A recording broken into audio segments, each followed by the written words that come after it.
Tapi tidak kebetulan kalau tadi subuh saya menemukan satu konser rohani yang dalam hal ini disebut namanya saja ya, Don Moon. Don Moon akan mengadakan konser di Jakarta.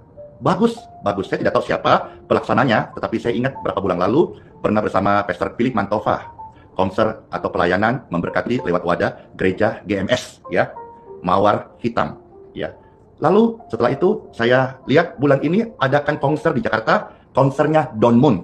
Bagus, keren sekali ya. Sepertinya berimbang kan antara habis konser sekuler Blackpink lalu disambung dengan konser teduh worship. Luar biasa, keren sekali. Tetapi yang membuat saya ini miris. Kenapa? Kalau Blackpink jual tiket sampai VIP dan seterusnya, ternyata saya menemukan, ini fakta bukan hoax ya, konser Don Moon, hamba Tuhan, penyembah Tuhan, yang membawakan pujian-pujian, dia dipakai Tuhan, diurapi Tuhan.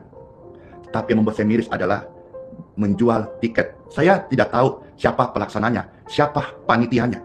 Apakah dari orang gereja? Ataukah apakah dari ada hubungan dengan GMS, Gereja Mawar Shalom? Atau apakah dari orang sekuler, IO-nya? Tapi rasanya kalau sampai konser rohani, worship, ajak orang datang menyembah, jual tiket, sampai ada super VIP-nya, sekian juta harganya. Saya menangis, saya kesel. Bukankah gereja dipanggil mau jadi berkat? Di Jakarta banyak anak Tuhan yang kaya-kaya. Tidak perlu jual tiket harusnya. Kumpulkan. Doa kalau Tuhan izinkan ini. Tuhan memberkati. Banyak kok. Mungkin saya juga akan ambil bagian sekalipun hanya remah-remah roti. Supaya orang-orang di Jakarta bisa menikmati konser Don Moon. Gratis. Tapi kan begini pasar ini, itu bayar gedung. Saya tahu. Tapi berarti apakah konser itu hanya untuk orang yang berduit? Kalau orang nggak punya duit, nggak bisa menikmati hadirat Tuhan.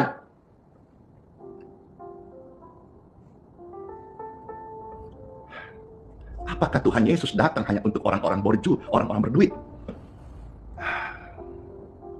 Kalau sampai yang mengadakan ini panitia Don Moon konser Jakarta gereja, cek kembali panggilan Anda, cek kembali gereja apa. Katanya mau jadi berkat, berapapun harganya kami bayar. Apalagi kalau misal di belakang ini gereja yang mengadakan orang gereja besar, panitia kaya-kaya. Hei, saya saja tidak kaya, kasihan, saya bukan pengusaha. Tapi kalau untuk kegiatan amal, mari saya juga bisa di depan, meskipun hanya remah-remah roti. Harusnya saya bulan ini juga ke Jakarta. Ada satu komunitas gereja di Jakarta mengundang saya, kasih undangan resmi. Saya belum membalasnya. Tapi foto saya sudah naik di flyer. Dan ternyata waktu naik foto itu, banyak orang telepon panitia, telepon saya. Betulkah Pak Pastor akan datang? Saya belum menjawab. Tapi ketika saya menemukan itu flyer brosur, dibawa daripada foto-foto hamba Tuhan, termasuk foto saya, ada harga room, kamar, paket. Saya kesel. Dan saya berkata, ini pasti, saya tidak datang.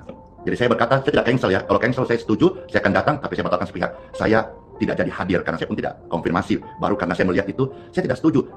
Ada doa lalu pakai bayar-bayar sekalipun katanya untuk akomodasi peserta sendiri. Doa harusnya. Kalau Tuhan izinkan ini pesan untuk Indonesia dan pesan untuk pendoa, Tuhan akan siapkan dananya. Jangan tukar Yesus dengan jual tiket. Jangan komersialkan. Ya makanya saya sampaikan dengan santun, saya mohon maaf sekali tidak bisa hadir. Karena jangan sampai sebuah pelayanan dimulai dari roh, diakhiri dengan daging. Saya tidak mau, meskipun orang bilang, memang di Jakarta Pastor biasa aja kalau begini. Kan akomodasi makan untuk mereka sendiri, untuk pendoa-pendoa. Tapi persoalannya adalah, kalau ada pendoa yang tidak punya uang, kasihan. Mereka tidak berhak datang. Yesus lahir di kandang domba. Saya pesan juga nih, bagi yang mau Natal nih, tahun ini, ya 2025 nih. Nggak usah kau pakai proposal.